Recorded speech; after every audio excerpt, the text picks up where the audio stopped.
हमारे चैनल को जरूर सब्सक्राइब करें। हेलो व्यूअर्स, वेज रिवीजन के ना होने और प्राइवेटाइजेशन के होने से अगर किसी को सबसे ज़्यादा नुकसान होने वाला है तो वो है public sector general insurance companies के युवा कर्मचारी, और ख़ास तौर से वो कर्मचारी जिन्होंने 2010 के बाद जनरल इंश्योरेंस कंपनीज को ज्वाइन किया है। इन्हीं बातों को प्रमुखता से उठाया है एर्नाकुलम के सांसद माननीय श्री टीबी ईडेन जी ने। वे खुद वित्त मंत्री से जाकर के मिले और उन्हें अपना ये पत्र सौंपा। इस पत्र में उन्होंने कहा है इस बात को कि सरकार अपने पिछले वादे से मुकर रही है। पहले सरकार ने ये कहा था कि पब्लिक सेक्टर कंपनी की मर्जर की जाएगी, और अब सरकार ये कह रही है कि किसी एक पब्लिक सेक्टर को प्राइवेटाइज कर दिया जाएगा। This has led to a wave of uncertainty among the employees of the organization. The future career of youngsters who have joined the industry is at stake along with other employees. और ये सारे कर्मचारी मिलकर public sector general insurance companies को दुनिया में एक नई पहचान देने में सफल रहे हैं, और इसके बावजूद उनके वेज रिवीजन को ना करने और पब्लिक सेक्टर कंपनी को प्राइवेटाइज करने की कोशिश की जा रही है। Madam, as you are already aware, general insurance industry contributed significantly to our economy. सरकार की कई योजनाओं को पब्लिक सेक्टर कंपनीज जनता तक पहुंचाने का काम करती रही हैं, नुकसान सहने के बावजूद भी।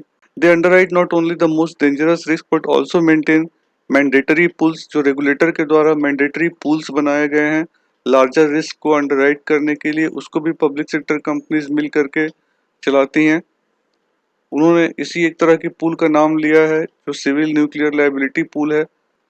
Eight this juncture I request you to consider the following points. उन्होंने अपनी कुछ बातें रखी हैं वित्त मंत्री के सामने में। Stop the plan of privatising general insurance companies and to consider the merger of the public sector companies. और सबसे प्रमुखता से उन्होंने जो बात कही है वो है to consider the job security and career reward for youngsters of the employees, especially those recruits who have joined after clearing competitive exams conducted on all India basis। महत्वपूर्ण बात है जो कि सांसद ने वित्त मंत्री से कही है। हम सभी ने ऑल इंडिया एग्जाम पास करके पब्लिक सेक्टर कंपनीज को ज्वाइन किया है, और इसीलिए सबसे ज्यादा नुकसान हमें ही है, क्योंकि हम बैंक्स और कई दूसरे ऑर्गेनाइजेशंस को छोड़कर जनरल इंश्योरेंस को ज्वाइन किए थे। अंत में उन्होंने वेज रिवीजन के सेटलमेंट की भी बात कही है वित्त मंत्री से कि इसे जल्दी कराया जाए।